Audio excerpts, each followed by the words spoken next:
Hello and welcome to the relatable show. Cryptocurrency सुनते ही काफ़ी इंटरेस्ट आ जाता है ना, और आना भी चाहिए। आजकल तो फैशन में है। खैर, फैशन में तो है ही है, लेकिन इसके आसपास कुछ ऐसे सवाल हैं जिनके आंसर्स हमें इतनी ईजिली समझ नहीं आते। जैसे कि क्रिप्टो करेंसी के पीछे जो टेक्नोलॉजी यूज़ होती है, ब्लॉकचेन टेक्नोलॉजी, वो आखिर है क्या? क्रिप्टो करेंसी को माइन कैसे किया जाता है? ये जो प्रोसेसेस होते हैं, ई वॉलेट्स में ट्रांसफ़र होते हैं, ये सारे प्रोसेसेस काम कैसे करते हैं?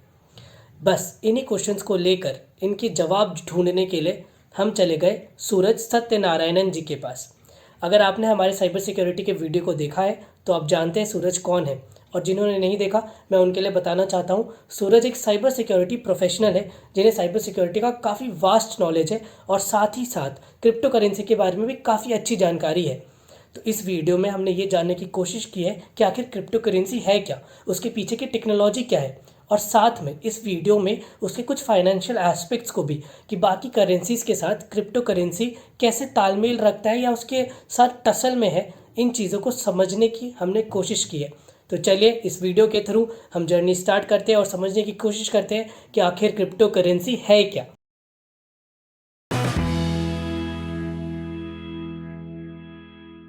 And let's start the discussion then, Suraj, and let's try to understand and talk about crypto. Understand the crypto and talk about it. Okay. So when we talk about crypto, na, so it is a very new thing. Still in India, most of us don't really understand it properly. So first, let's try to understand what is crypto and where did it come from suddenly. So if you can give us an insight on like what is crypto currency to be specific, of course.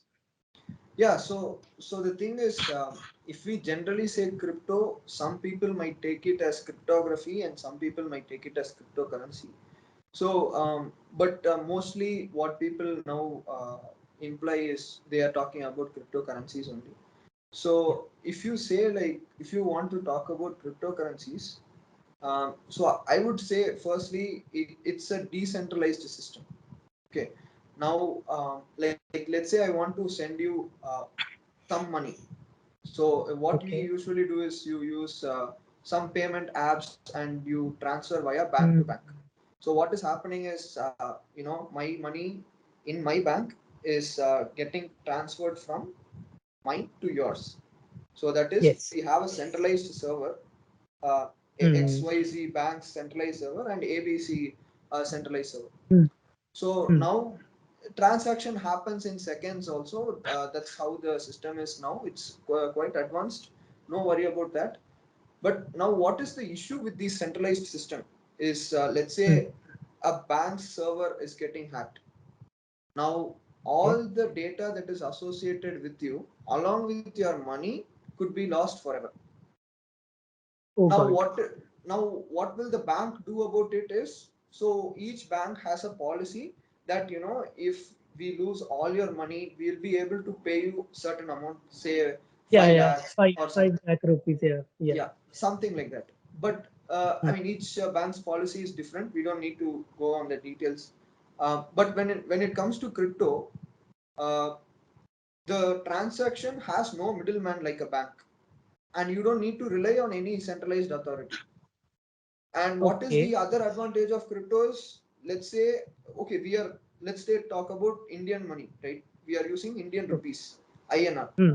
Now, how do we get INR? Is RBI. So RBI is the central system.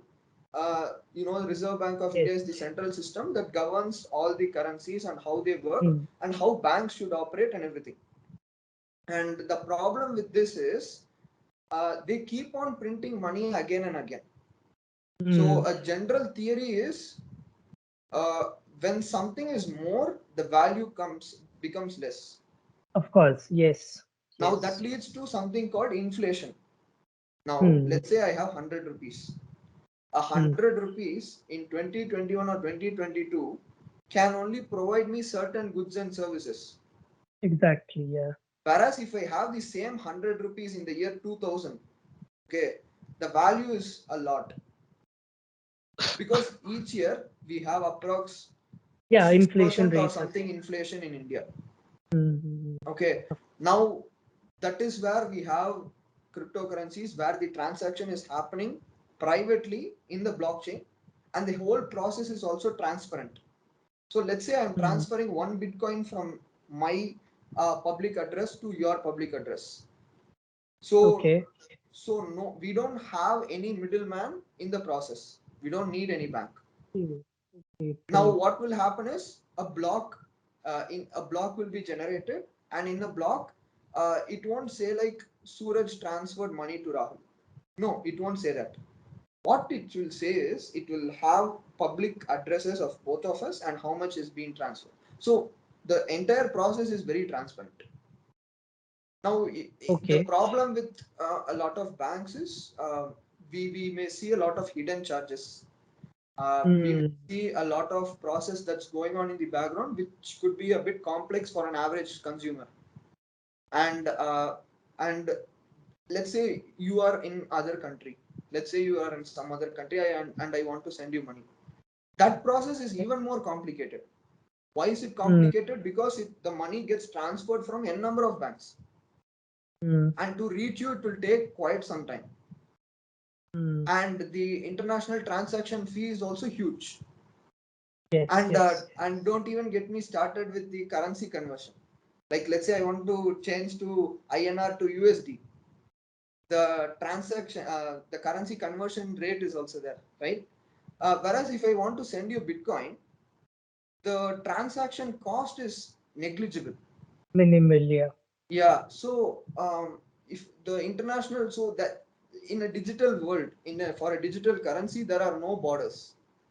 So I can easily send you money sitting here in India. So it's very easy, and vice versa. You can also do the same.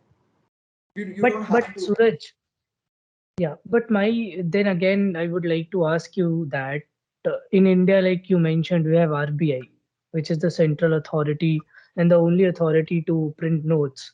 And every country has their own, have such central authorities, but they have this accountability also. Like in Bitcoin, we don't know who the founder is, first of all, still. Secondly, it is a decentralized, like crypto is a decentralized thing, cryptocurrency, but mm, like you mentioned, centralized authorities have accountability. RBI can be asked, RBI can be, held responsible, government can be questioned. But here, which is decentralized, we don't know who is manipulating it, who are the big sharks, right? And here, my concern is uh, we don't know the whole process. We don't know who is like with notes, with currencies, we know who is printing it. With Bitcoin, we don't know who is, with like whole, not just Bitcoin, but or cryptocurrency as in whole. We don't know who is getting these things out. So that is a concern. And how do you look? What is Okay, your see, perception? one thing is true that where all the central authorities are being regulated and someone is there to govern. Yes, but how much reliability can you have on centralized system, and how have they served you so far? They are not perfect. They have never been perfect, and people are complaining issues every day. And let's say you have some amount, X amount in your bank. The fact that I mentioned before about inflation is that X amount is going to keep on reducing because of inflation, what RBI is causing here. And Yeah. more into economics, probably inflation is something that is necessary also for certain Hmm. things. But Yes. when it comes to from an individual point of view, you have your hard-earned money in your bank, but its values keep on reducing. So Hmm. that is also, for example, if you take countries like El Salvador. So Yeah. El Yeah. Salvador has made their official currency as Bitcoin. Hmm. So that Hmm. is a revolution that governments are starting right now. But again, like you mentioned, inflation again. But inflation might even affect Bitcoin. Inflation is something, it's more related to the supply and demand No, thing, right? no. So it won't affect Bitcoin because Bitcoin is Hmm. limited in number. So there Hmm. are only 21 million Bitcoins in the world. So Hmm. anyone can have how much ever Bitcoin they want. But Yeah, the this thing is what is, I want to know. Yeah, because see, like we just started it off, and we would like to understand first of all what is cryptocurrency. how it is started, like the history of crypto, why it was being, what is the, what is the philosophy behind this? Because now you mentioned that it is limited, and when it is limited in nature, then of course it will end in a certain time period, and then it will be, it won't be printed as like notes. So of course inflation, the thing like inflation because of currency won't happen in terms of Bitcoin. So first of all, let's understand the philosophy and history about cryptocurrency.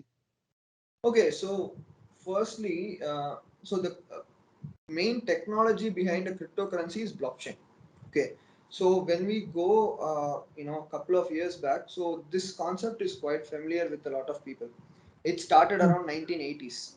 So we had the concept of DigiCash from 1980s, and after the financial crash of 2008, Yeah, um, then we had someone or a group called Satoshi Nakamoto who published a white paper on Bitcoin. That is great, when in 2008 he published a white paper, and in 2009 the first block of Bitcoin was created. great. Now what you said initially, before you said that you don't know who is Satoshi Nakamoto's. That is the main concept. Okay. He is preserving the concept of Bitcoin. He is embracing privacy. Why do you have to know who is Satoshi Nakamoto? He is basically disrupting the financial institutions. He is someone who is giving you more freedom. Now you have your money in the bank, and it is your money. But think about it: is it really your money? So it is your hard-earned money under your name, but it is in some other place, in someone else's bank, Hmm. right? Now let's say you are transferring your money to your friend. If the bank thinks that it has to reverse the transaction, it has the power to do it. uh, Yes. if a bank thinks that it wants your money, they can take it and make your balance zero. It might Hmm. not happen, but that is the power it has right now. Now my question to you is, why do you have to give that much power to a bank? Yes, it is regulated, but when we talk about decentralization, it is basically you have to be trustless in the system. So even if you see a lot of companies, the top tech companies and other Fortune 500 companies, they are moving to a concept called zero trust ecosystem. So in a zero trust Okay. ecosystem, no party is being trusted. Hmm. So my Okay. question to you is, so this concept is being brought by so many experts because it works and it keeps you more secure. So why do you have to put that much trust on a centralized authority? Yeah, I agree, because the you also mentioned about the 2008 recession, and you must be aware that it was mostly because the banking system in USA collapsed, and that is why the government of USA even has to protect some of the banks by financing them, and in again then the recession happened. So I'm getting your point. Like decentralization is somehow important these days, because in order to you don't have to give the authority to the central authorities. But No, again, okay, not only accountability that. part. So, for Okay. example, let's say we are comparing a normal bank transaction and a cryptocurrency transaction, let's say a Bitcoin transaction. So, in a peer to peer transaction, your transaction is more secure. So, the Hmm. security is way enhanced compared to a bank transfer. Now, you might have heard about n number of banks being hacked. Hmm. Now, Yes, no so one is was a going to give your money back. No one is going to. They will only have certain amount of insurance that they will return to you, but no one is going to take responsibility for it, right? And of course, you will also hear about cryptocurrencies or something like that being hacked. But one thing we have to understand is it's mostly a problem with wallets. So if your wallet is not secured, that's when your cryptocurrency is lost, and it's being compromised by a But hacker. again, like people like us who are not that into it, we are laymen. we are not that techy. How should we like secure our wallets? Because it is a big concern. If you say like blockchain, again we will talk about it in depth also, but because now we are discussing about the security of wallets, I would like you to give us an in-depth insight on this, like Sure. how to Okay, so let's first understand the concept of wallet. So in a wallet, you can store anything, like any kind of crypto. Okay, and your wallet will have some address to it, and usually the storage is of two types. So one is hot storage and one is cold storage. So hot storage is something that is connected to any network. Hmm, So it can be any okay. network, and a cold storage is something that is off network or off grid, you can say. So it is Hmm, not connected to any network. So people who have a lot of crypto assets, they keep it in cold storage because it's unhackable. No one can hack it. okay. Yeah, yeah. However expert you might be in cybersecurity, no one can hack your cold storage, right? But one huge challenge for a cold storage is you have to think about physical security of the wallet. So you have your Okay. wallet in your hard disk, and if the hard disk gets any damage, the crypto Hmm. is lost forever. No one can recover it. Again, because we don't have much knowledge, I use one of the cryptos. I'm not into cryptos right now, but I heard about Pi. If you must have heard about the Pi network, Mm-hmm. and Pi is a crypto. I use that. I mine it. At present, it is not in the stock exchange of cryptos, not stock exchange, sorry, crypto exchange, whatever they call it. So the thing is, it's not, but you can mine it through your smartphone. You don't need another things, any other way to mine it. Like we will discuss that also, like how to mine it. But in the Pi network, the Pi, which is the crypto, you have to just mine it through your phone by a tap. Now I'm concerned about how to protect it, because see, you talked about the hardware protection, but again, this is something related to software. So again, it comes to the matters. The hardware, see, if we end up losing it or anything like that, that is understandable. But how to protect it in a software manner, not only just Pi network or any crypto, how to secure it? Is it already secure, or we need to do something in order to secure our wallets? Because you mentioned that wallets are not that secure. Yes. So the thing is, I would go for a open wallet, like something that is open source or more secure, something like MetaMask. Okay. So in MetaMask you can store your NFTs and so on. Like a lot of things you can do with it. So I trust MetaMask basically, and the sure you can use something like Coinbase wallet or a Binance wallet. That is also very secure, but I mean it depends from person to person and how much convenience you want, right? Great. So it's just a matter of If you can describe a bit about MetaMask for our viewers, so that they can understand like what is that and how we can use it. okay. Okay, let's say I have an NFT, okay, or I want to make an NFT. Let's say I have an image or some kind of a digital asset. Okay, so what is NFT is basically, um, you have your any digital asset. It can be an Mm. image, video, your book. It could be anything that is digital. So you are putting it on a blockchain and you are saying this is mine. To put it very simply, and no one can change your ownership. So that is an Oh, NFT. so is it like an app? Is it like an app, the MetaMask, which stores all these things? Yeah, we have MetaMask app as well. Okay, So great. basically, let's say one of the largest NFT markets is OpenSea. Okay, so you have OpenSea. We have, I think Coinbase is also coming up with an NFT market, and Vazirx is also having an NFT market.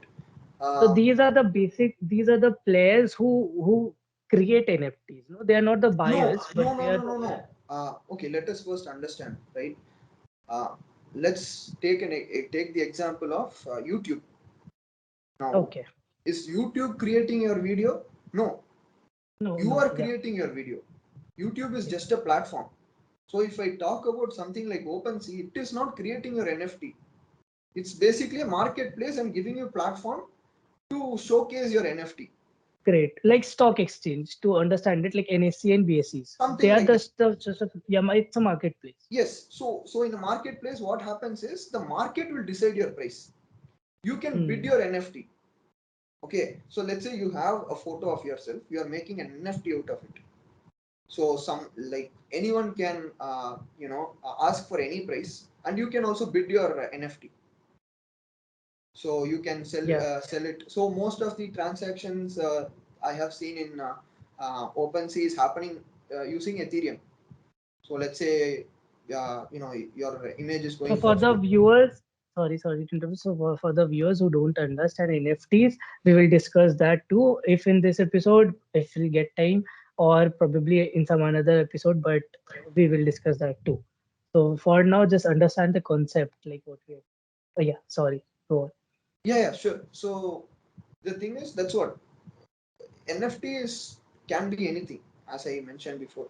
So just go to any search engine that you use, search for NFT, you will find what it is. Okay, so to put it simply, the concept behind NFT is using blockchain, and you're putting a digital asset in a blockchain. So as we mentioned before, a blockchain is tamper proof and immutable, you can say. So that means no one can change it. Now, if you see the applications of blockchain, you can use blockchain in any sector. It can be tech sector, you can use it in agriculture, you can use it for owning lands, uh, you can use it in For anything, hospitals. basically. Yeah, Okay, so basically, what I am understanding from your point is decentralization, and the philosophy behind the crypto is to secure the place, to make it more private and more secure. Because in a way, you don't have to share the power with anyone, and the transaction is just between the two people who are involved in it, and not a third party or any government in particular. exactly. So, So so the concept revolves around privacy and security first, and it also gives you freedom, right? You have the freedom to do your transaction to anyone, right? So I yes, would say it gives you more freedom, it gives you more privacy, and I don't know, it gives you your power back. So you can of have course. all your money in your bank, but think Mhm. deeply about it. Does it really belong to you? Can you do anything with it?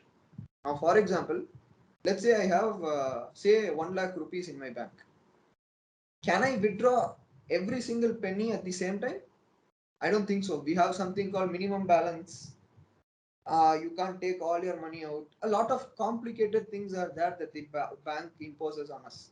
You don't have to. Basically, there are restrictions on your own money. Exactly. So for you taking your own money, you have a lot of restrictions that is imposed by the bank. Now you don't have any restrictions like that in the cryptocurrency world. Great, great. To understand cryptocurrency, I guess we need to understand the blockchain technology, right? Because it is also involved in NFTs, as you mentioned, and it is a bigger, very big part of crypto. So let's try and figure out in very, layman's terms, because I don't know what it is. So I would like to understand. So, what exactly is blockchain technology? Okay, so I'll like give you four main features of blockchain. Okay, so first thing is immutability. That means Okay. you can't change anything that's on a blockchain, which is good because it serves the purpose of data integrity. Data integrity is basically no one can change your data whatsoever. That is good. Now the next thing is decentralization, power back to all the users instead of central authority. Okay, and next thing is distributed. So the whole chain is distributed. So no one has it, like it's basically distributed. The word explains itself. Yeah, yeah. And the final one I would say is better security. You can say it's. I would guarantee you that it is much safer than a bank transaction. See, banks also mostly will use an encryption algorithm known as AES 256-bit, which is really good, probably one of the best we have right now. But one thing we have to understand is it is not that safe when it comes to something called quantum computers. So quantum computers can basically break any kind of encryption that is existing now. And you would have also heard that Google recently got quantum supremacy. Yeah. So They are if even trying to build some like great supercomputers exactly, already. so if you have seen, I think in some article they mentioned they solved a complex problem in very short time, which might take years to do it. So how long it might take to break the encryption? I don't think much time, right, with quantum computers.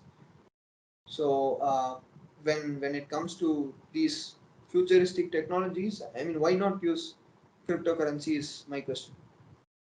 Very interesting point, because somehow maybe this is the future. We don't know, because maybe because of the technology, the evolving nature of technology, we might be able to, you know, dissect these things which we have at present as institutions like banks.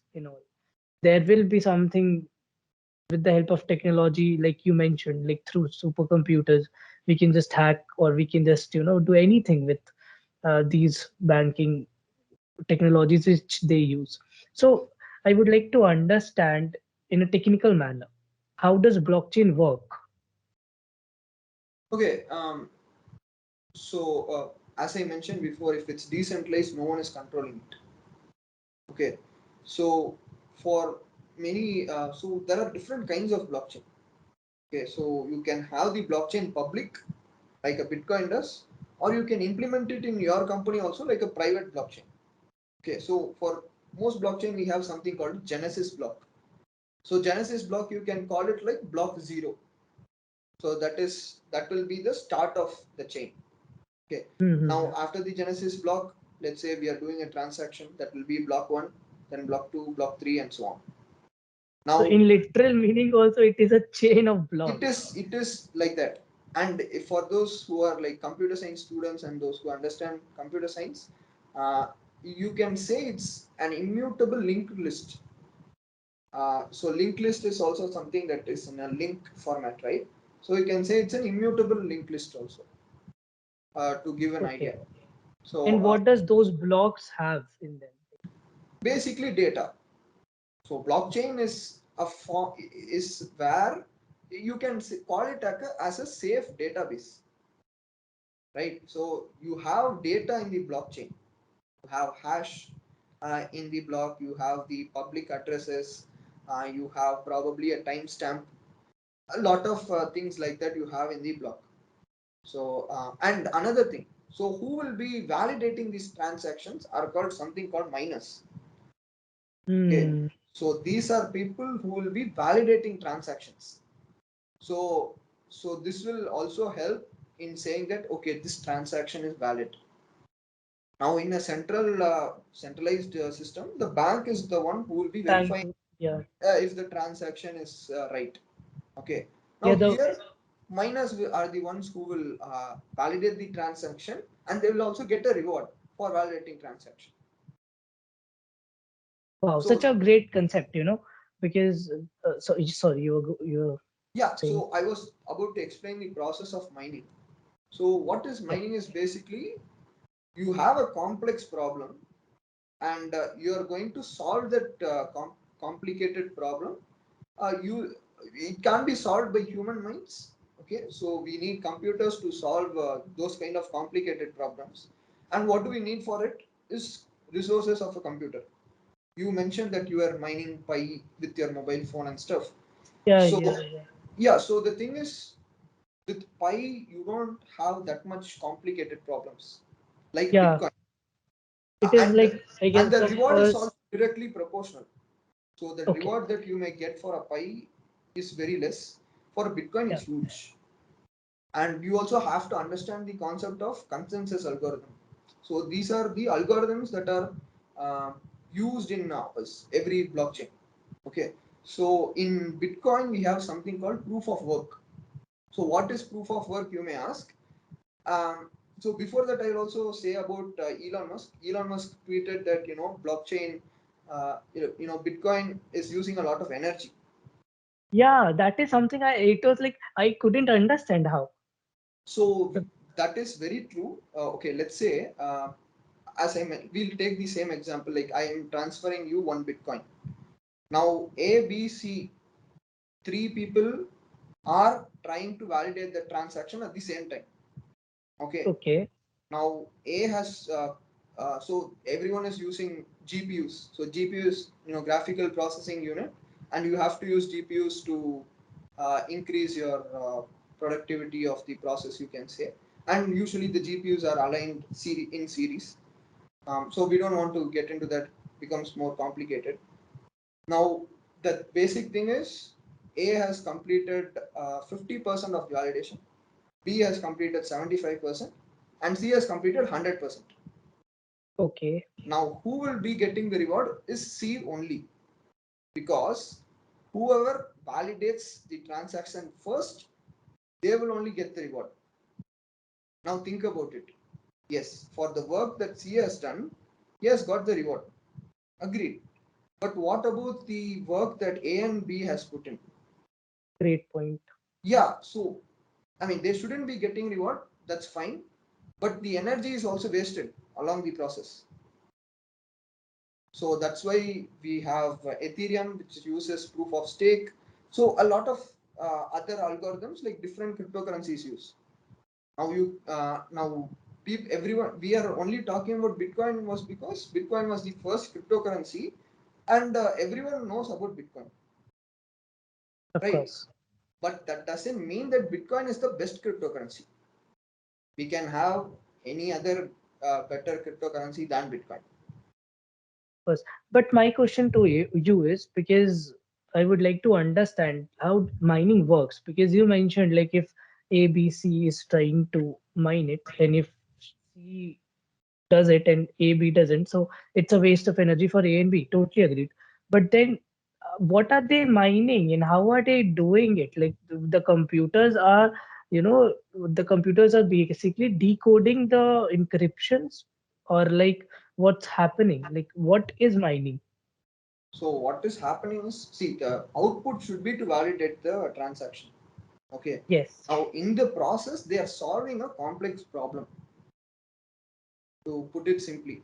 And to solve a very complex problem, you need a lot of processing power.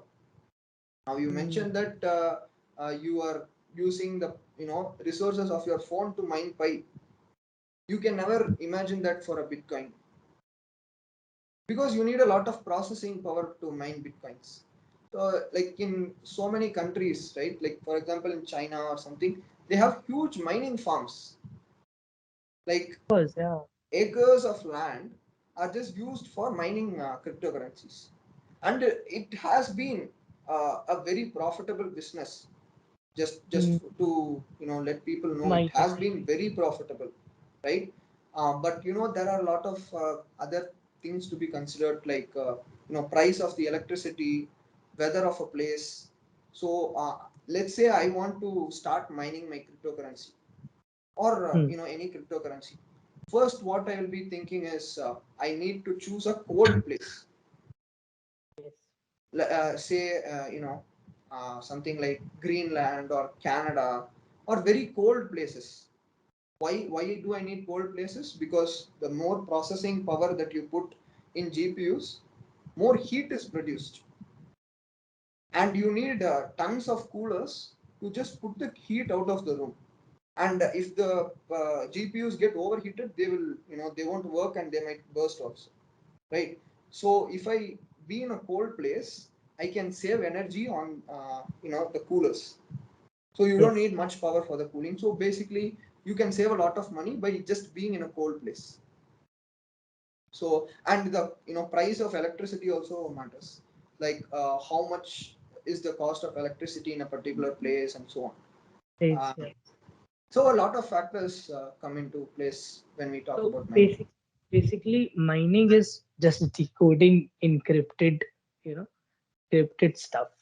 And mining is basically You can to say try decoding a problem, basically. problem. Yeah, very complex problem. in order to Yes. get the particular cryptocurrency. So basically, the founder And or the and you can also say that the complexity of the problem depends on how much prominent the cryptocurrency is. I mentioned that Bitcoin is very tough to validate because the price of whereas the price of the Bitcoin. I think now it's around $50,000 or something like that. Right now, its all-time high was like $69,000, if I'm not wrong. And if you see the other cryptos, no crypto came near to that point itself.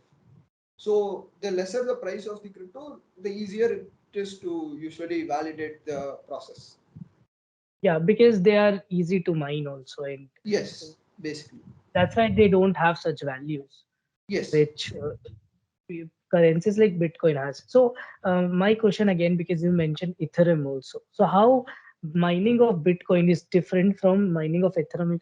If you can give us an insight in brief. Okay, so see, the concept remains the same. I would just say that it's easier to mine Ethereum than Bitcoin. Only because the first thing, the consensus algorithm is different, and the next thing is it's much easier to mine than Bitcoin. I'm not recommending that you mine this or mine that, but I'm Yeah, just giving you a comparison.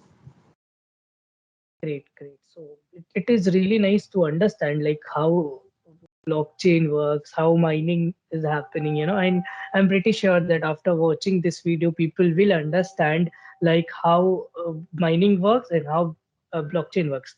So my last question to you would be about the news which these days we are hearing, and that is like the ban or probably the strict regulation of cryptocurrency, right, in India. You mentioned, I guess, Salvador is a country where it is being used as a legal tender, whereas countries like China and Russia are very doubtful about it, and they are like they want to uh, regulate it rather very strictly, or even try to ban it. So at present, when we read about the bill, it has not been, still it's not on the parliament, still in the parliament. But today, as of today, we see that they are trying to regulate it very strictly. So, what is your perception on that? Okay, so firstly, sure, if from a government point of view, I mean, think about it. Governments want more control over their people. So how do they control people is with their assets. Now, cryptocurrency these days are also considered as assets. So if you control assets, you kind of control people also. First thing. Next thing is you mentioned about China. Yes, cryptocurrency is kind of totally banned in China, including the mining process. Now, let's first understand about the banning. What can the government do, right? So they can monitor all the internet activity that you may have. Okay, they can monitor all the crypto exchanges if any of their citizen is using it. So these kind of things will be monitored, and it might be banned. But let's first understand that that doesn't mean that they can track all the transactions. Okay, Exactly. so even if they ban it completely, that doesn't really mean that you can't people are not using cryptos. They may be using it, you will not know, because there Yeah. are a number of ways to use it. Okay, that is point two. Now what is the next point is, let's first understand our country, right? See, we are a developing country, and cryptocurrency has huge potential, and so many people have invested in cryptocurrency just like stock market. So once you invest in crypto, and let's your value is growing with crypto, because a lot of people are also seeing value just like me. Okay, now that just proves my point, saying that the more money that people are able to get in a crypto market, the country grows with it. So if you Yes. if people become richer, the country eventually becomes more developed. So by banning the crypto exchanges and other things, you are basically stopping the country's growth, I would say. And as I mentioned before, I also understand from the government point of view, it might lead to say money laundering, or um, a lot of other illegal activities that are going on in the finance sector. But think about it. Yes, it is true that with cryptocurrencies, people use it for illegal activities. But from another point of view, what is more untraceable than crypto? It's basically hard cash. Can you track Yeah. hard cash? Does it even have like, I mean, if we talk about Bitcoin, people can note down your public address and probably do something called Bitcoin de-anonymization and stuff like that. They can try at least. But with hard Mhm. cash, you can't do much, right? So can you say that hard cash is untraceable? I'm going to ban all hard cash. That doesn't work like that, right? And when it comes to newer technologies, people are they are kind of not that receptive to the idea, I would say. And it's okay, but you also have to embrace it. See, you can see cryptocurrencies as two things, especially when it comes to the banking sector. Either banking sector has to embrace cryptocurrencies, or they see cryptocurrencies as a competition. Right. Yeah. So if cryptocurrencies become mainstream, there is definitely a risk of banks not having money on their own, right? Like, what do you use bank for? Maybe get a loan, that's it. But no one will use banks as the medium of storing their money anymore, right? And especially if you take the bank's FD or something, FD is see, this is my opinion. It's very bad because let's say they are giving you an interest rate of 5 to 6% every. Depends on bank to bank, 4.5 to 6% or something. Now, what is happening is you are not earning anything. Why? Because every year already 6% Inflation inflation is rate. happening. What are you making money here? Nothing. So basically 6 to 6, there is no growth in your money. So Yeah, I guess that is why some NBFCs also benefit from these things because they all tend to offer more on FDs and other savings. And exactly. And I mean, you don't. I mean, see what the other top companies are doing. Top companies like Tesla is investing in Bitcoin, Visa. A lot of top companies are interested in cryptos for these reasons and for the technology behind it. So if you see, and you know what? Yeah, sorry to interrupt, so if but you if recently Mukesh Ambani, yesterday I guess itself, he even said that crypto is the future and a good thing to have it. And he also though mentioned that the Indian government is trying really hard and trying the area of direction which they are taking is good. So I guess he validates crypto also. yeah, definitely. I mean, that's the thing. No one can stop it. Okay, either you have to embrace the new technology, or some people might be very resistive to the process also. But embracing might take us a long way, which is also in a positive way, right? Um, Now the other thing you have to see is, let's say if all the cryptos are banned, now the economy will go down because a lot of Certainly. people have invested in it. Crores of money are in stake. So the economy will go down, and the confidence on the ruling government might go down. Okay, because the government has to support technologies like this. Now, no developed country has banned it because they Correct. know the Yeah. potential of these technologies. No developed country has done it. China has done it, but it's still considered like a developing country, right? And it's not really considered a democracy per se. And we, as the largest democracy, have to embrace cryptocurrency. Very interesting point. Very interesting. And even I guess this is one of the most interesting conversations we had, though we took long, but I guess we were able to, make sense and make a meaning and try to aware people about crypto and blockchain. And it was really nice having you here, sir, again. And I'm really thankful that you agree to come to the show and help us to reach people and aware people about such technologies. And I'm really looking forward to, and I also believe that crypto is the future because the technology you mentioned, the security you mentioned is really revolutionary, and probably not today, but in coming years. And I feel India is also increasing with a rapid pace Of towards course. crypto. So, Yeah, so I have no doubt that India can become a developed country, but we have to embrace futuristic technology, not ban it. exactly, exactly. Great conversation, sir. Thank you so much for coming here. Hope we have you again on some other tech-related, technology-related stuff. Keep in touch. Thank you so much. Thank you, everyone. Meet you all in next episode. Thank you.